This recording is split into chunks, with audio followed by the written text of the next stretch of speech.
Hello everyone, कैसे सभी लोग? उम्मीद करता हूं सभी लोग बहुत अच्छे होंगे। Welcome back, this is your Athar bhaiya back again with brand new video. और अगेन एक बहुत छोटा वीडियो है लेकिन एक बहुत इंफॉर्मेटिव वीडियो रहेगा। अभी पिछले कुछ दिनों से ना, पिछले एक दो दिनों से बहुत भसड़ मची पड़ी है यूट्यूब पर, इंटरनेट पर कि अरे बाप रे बाप, सीबीएसई ने ये क्या कर दिया, ये इतने सारे प्रैक्टिस क्वेश्चंस लॉन्च कर दिए, वाह अब तो सबको आ जाएंगे पूरे नंबर, क्या बात है। अब ये जो सीबीएसई के क्वेश्चन पेपर्स हैं, ये जो सीबीएसई के प्रैक्टिस क्वेश्चंस हैं, यही कर लूंगा, मेरा काम हो जाएगा। मुझे एग्जैक्टली पता है कि तुम्हारे दिमाग के अंदर इन प्रैक्टिस क्वेश्चंस को, इन प्रैक्टिस पेपर्स को लेकर क्या चल रहा है। भैया क्या ये प्रैक्टिस क्वेश्चंस हमें करने चाहिए? भैया क्या ये प्रैक्टिस क्वेश्चंस हमको बिल्कुल नहीं करने चाहिए? भैया क्या यही क्वेश्चंस एग्जाम में आएंगे?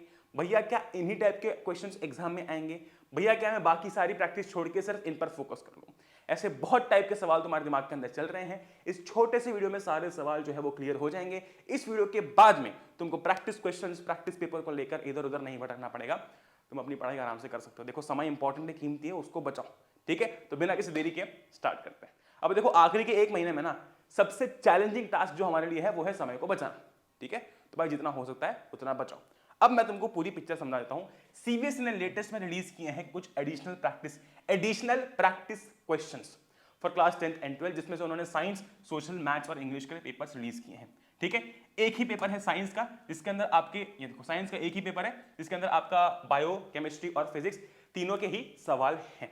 ठीक, तो मेन क्वेश्चन यहां पर ये उठता है, बहुत सारे बच्चे जो हैं वो ये दिमाग के अंदर लेके बैठे हैं, या फिर उन्हें ऐसा बोला जा रहा है कि बस ये सवाल कर लो हो जाएगा, डन है ना। पूरी पिक्चर में तुम्हारे सामने क्लियर करता हूं। देखो, सीबीएसई हर साल कुछ ना कुछ बच्चों के लिए रिलीज करता है, कुछ ना कुछ रिसोर्सेस रिलीज करता है। नंबर 1, अगर तुम ये सोच के चल रहे हो कि पूरा पेपर इसी में से आएगा, गलत। देखो, तुम क्या कर रहे हो कि सिर्फ हजारों सवालों में से सिर्फ कुछ क्वेश्चंस को बहुत ही हाई प्रोबेबल क्वेश्चंस मान रहे हो कि यही सवाल एग्जाम में आएंगे। देखो यार, ये प्रैक्टिस क्वेश्चंस हैं। ठीक है, दीज आर प्रैक्टिस क्वेश्चंस जो सीबीएसई ने अभी रिलीज किए हैं। इसका ये मतलब नहीं है कि सिर्फ इन्हीं में से पेपर आएगा, और तुम्हें अभी ये सोचने की जरूरत भी नहीं, क्योंकि एक महीना अपने पास में है अभी।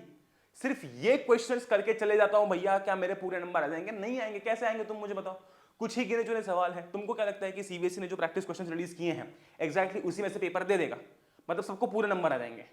सोचने वाली बात है, समझने वाली बात है, राइट। तो इसीलिए सबसे पहली बात कि सिर्फ इन क्वेश्चंस पर डिपेंडेंट रहकर अपने को नहीं चलना है ना, कि बस ये कर लिए हो गया। पहली चीज क्लियर हो गई। दूसरी बात, तो क्या भैया मैं इन प्रैक्टिस क्वेश्चंस को कंप्लीटली इग्नोर कर दूं? बिल्कुल नहीं। ये एक तरीके से काफी अच्छा रिसोर्स है फ्रॉम सीबीएसई। इससे ना, देखो, इसका एक फायदा क्या होता है कि जब भी लेटेस्ट ईयर के लिए कुछ चीज रिलीज होती है तो वो फायदेमंद इसलिए होती है क्योंकि हमको गारंटी रहती है कि हाँ यार, ये अभी के लिए रिलीज हुआ है, तो इससे मिलता जुलता कुछ ना कुछ पेपर में आ सकता है। So practice these questions for मिलता जुलता content in your final paper. ये सोच के मत चलो कि अगर यहां पर क्वेश्चन नंबर 3 ये दिया हो, क्वेश्चन नंबर 4 ये दिया हुआ है, तो एग्जाम के अंदर भी क्वेश्चन नंबर 4 ये होगा। ऐसा नहीं है मेरी जान। मैंने पता नहीं ऐसे कितने सारे मेल और मैसेजेस पढ़ लिए कि भैया यही कर लो बस हो जाएगा। नहीं, ये प्रैक्टिस के लिए है। इससे तुमको पता लगेगा कि यार हाँ, ऐसे टाइप का सवाल भी आ सकता है, आई शुड बी अवेयर। ये एडिशनल क्वेश्चंस उसके लिए है। ठीक है, तो मैं दूसरी बहुत इंपॉर्टेंट चीज बताऊंगा कि इन्हें कंप्लीटली इग्नोर नहीं करना है।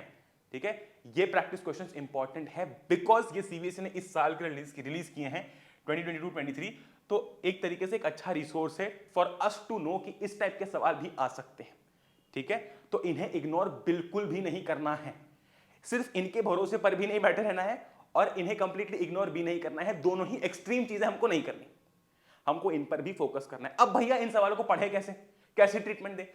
भाई सवाल है, बस नॉर्मल ट्रीटमेंट दो। ठीक है, बिल्कुल नॉर्मल ट्रीटमेंट दो कि भाई आज मैं पावर शेयरिंग पढ़ रहा हूं। ठीक है, पावर शेयरिंग के मैंने पीवाईक्यूज किए, एनसीईआरटी की, और मैंने साथ ही साथ में कुछ एडिशनल क्वेश्चंस कर दिए from the practice paper release by CBSE. Clear है ये? तो इन्हें कोई स्पेशल ट्रीटमेंट देने की जरूरत नहीं कि नहीं बस यार ये कर लेता हूं, ये कर लेता हूं। हाँ, तुम प्रायोरिटी ये रख सकते हो कि पहले ये कर लिया, फिर एनसीईआरटी कर ली, फिर पीवाईक्यूज कर लिया। ठीक है, ये अगर तुमको लगता है थोड़ा इसके बारे में तो तुम प्रायोरिटी ये रख सकते हो, लेकिन इसका मतलब ये नहीं कि सिर्फ यही सवाल करो। ओके, तो इन्हें, इन प्रैक्टिस क्वेश्चंस को तुम एज अ रिसोर्स ट्रीट कर सकते हो कि यार मैं पहले एनसीईआरटी करूंगा, फिर पीवाईक्यूज करूंगा और फिर इनको करूंगा। इन्हें करना तो है। अब एक और बहुत इंपॉर्टेंट चीज बता दूं, तुम ना ये भूल जाओगे। मैं गारंटी से बोल रहा हूं, बहुत सारे बच्चे ये प्रैक्टिस पेपर्स आए हैं ये भूल जाएंगे। इसीलिए एक चीज मैं तुमको बोलूंगा कि तुम चाहते हो तो यहां से पीडीएफ डाउनलोड कर लो, मैंने टेलीग्राम पर भी डलवा दी है, ठीक है। एक काम ये करना कि देखो पेजेस ज्यादा नहीं है, इसीलिए साइंस मैथ सोशल तीनों की ही ना प्रिंट आउट निकाल लेना और एज फिजिकल फॉर्म में इन पेपर्स को अपने पास में रखना। क्योंकि क्या होगा कि तुम कहीं ना कहीं ये भूल जाओगे कि ये कुछ एग्जिस्ट करता है, लेकिन अगर इसे अपनी बुक में कहीं रखोगे जिससे तुम पढ़ते हो ना, तो याद रहेगा कि यार इसमें से भी सवाल करने हैं, ठीक है। एक बहुत इंपॉर्टेंट चीज मैं बता रहा हूं, ये चीज ध्यान रखो कि भाई इसकी प्रिंट आउट निकाल लो, है ना। ज्यादा कुछ नहीं लगेगा अपने को, घर पे प्रिंट आउट होगा तो घर से निकाल लो, नहीं तो पास पड़ोस की दुकान पे जाओ, घूमते घूमते टहलते टहलते और बोलो कि भैया प्रिंट आउट निकाल दो, ठीक है। ग्रेट, तो इसकी प्रिंट आउट निकलवा लेना। नेक्स्ट बहुत इंपॉर्टेंट चीज, भैया इसमें सवाल कैसे हैं।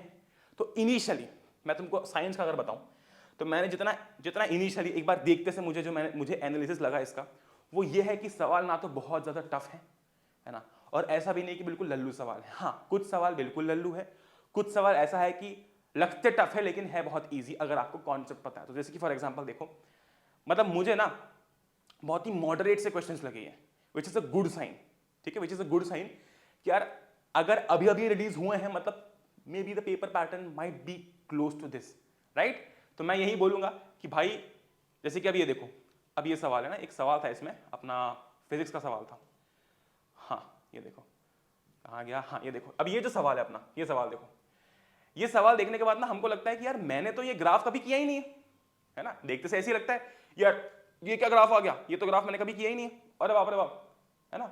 लेकिन अगर तुम सवाल पढ़ोगे तुमको समझ में आएगा कि यार सवाल तो बहुत ही रद्दी है। सवाल बोल रहा है कि which of the graph shows resistivity of a wire changes with the length of the, मतलब Raman wants to draw a graph to show how the resistivity of a wire changes with the length of the wire, मतलब resistivity length के साथ में कैसे change होती है ये हमको पता करना है।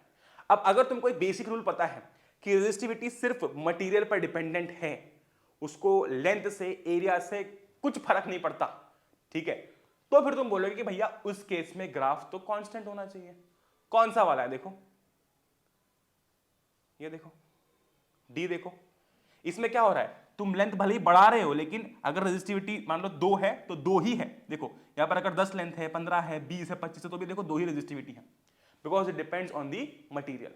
तो ऐसे टाइप के सवाल है, कॉन्सेप्चुअल सवाल है। कॉन्सेप्ट अगर क्लियर है, मुझे लगता नहीं कि तुमको इस पेपर में कोई भी दिक्कत आएगी या फिर एग्जाम में भी कोई दिक्कत आएगी।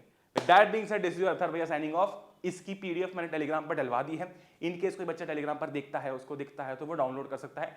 साथ ही साथ मैंने इसकी जो मार्किंग स्कीम है ना, इसके जो आंसर्स हैं वो भी उस पर डलवा दिए हैं, मतलब तुम वहां पर जाकर इन्हें इजीली डाउनलोड करके इनकी प्रिंट आउट निकाल सकते हो। प्रिंट आउट निकाल लेना, फिर से कह रहा हूं, प्रिंट आउट निकाल लेना, ठीक है। Great, with that being said यार, बहुत सारे बच्चे कह रहे थे कि भैया age of industrialisation, making of global world, ठीक है, ये 2 चैप्टर्स भैया कब आएंगे। ये चैप्टर आपके इस वीक में अपलोड हो जाएंगे, जितने भी रिमेनिंग चैप्टर्स हैं आपके आने वाले हैं, ठीक है, स्पेशली सोशल साइंस के, ठीक है। Great, with that being said, हमारा जो साइंस वाला वीडियो था जिसके अंदर हम बात करने वाले हैं about the most important questions and all, जो मैं आपको कंटेंट देने वाला हूं, वो भी इन 2-3 दिनों के अंदर आने वाला है, ठीक है। तो मिलते हैं हम लोग। With that being said, this is Athar, we are signing off. Thank you for watching. जय हिंद, वंदे मातरम, goodbye, love you all, take care, virtual झप्पी, बाय बाय।